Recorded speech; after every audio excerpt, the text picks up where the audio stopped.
Viewers, আমাদের দেশের যতগুলো নদী রয়েছে সবগুলো নদী তীরেই রয়েছে প্রকৃতির অপার সৌন্দর্য, যেখানটায় গেলে একদম মন প্রাণ জুড়িয়ে যায়। এই মুহূর্তে আমি আমাদের গাজীপুরের যেই শীতলক্ষ্যা নদী রয়েছে, আমাদের শ্রীপুর এবং কাপাসিয়ার ঠিক সীমান্ত দিয়ে এই নদীটি গিয়েছে, সেই নদীর তীরে দাঁড়িয়ে আছি। এখানকার প্রকৃতি উপভোগ করছি। নিস্তব্ধতা, পাখির ডাক, কলকাকলি, এক কথায় এই ঈদের আগের দিন, আজকে শেষ রমজান, খুবই সুন্দর একটি সময় পার করছি। আমি মাঝে মাঝে সময় পেলেই এই নদীর তীরে চলে আসি। নদীর তীরে ঠান্ডা বাতাস, প্রকৃতির স্নিগ্ধতা আমার কাছে খুবই ভালো লাগে। আমি যদি কোনো এলাকাতে বেড়াতে যাই, কখনো যদি সেই এলাকাটিতে নদী থাকে, আমি ঘুরে বেড়াই।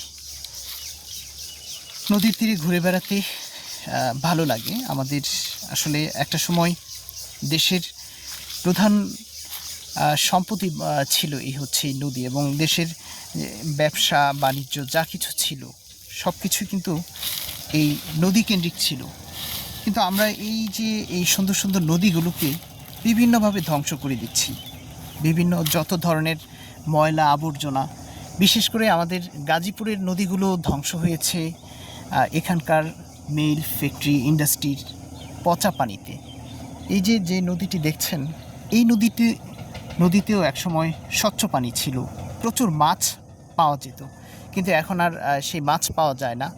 কারণ গাজীপুরের আশেপাশের বিভিন্ন মিল ফ্যাক্টরির যেই দূষিত পানিগুলো এই নদীর সাথে মিশে গিয়ে এখানকার প্রকৃতি পরিবেশ এর উপর একটা মারাত্মক ধরনের প্রভাব ফেলেছে।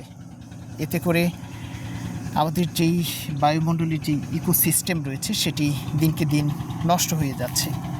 তাই এখনই নদীকে যদি বাঁচানো না যায়, নদীকে যদি দূষণমুক্ত রাখা না যায়, তাহলে এই নদীগুলো অচিরেই ধ্বংস হয়ে যাবে, এবং যেটা আমাদের পরবর্তী প্রজন্ম এবং আমাদের জন্য খুবই ক্ষতির কারণ হয়ে দাঁড়াবে। তাই আসুন আমরা সবাই চেষ্টা করে এই নদীকে ভালো রাখি।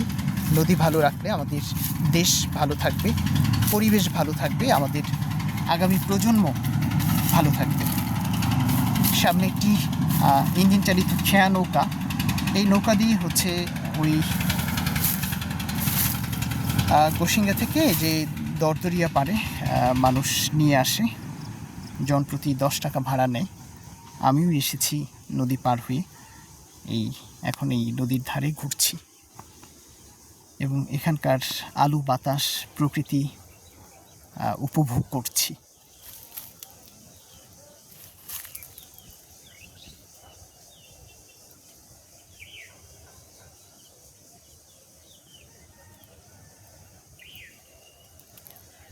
তো আপনারও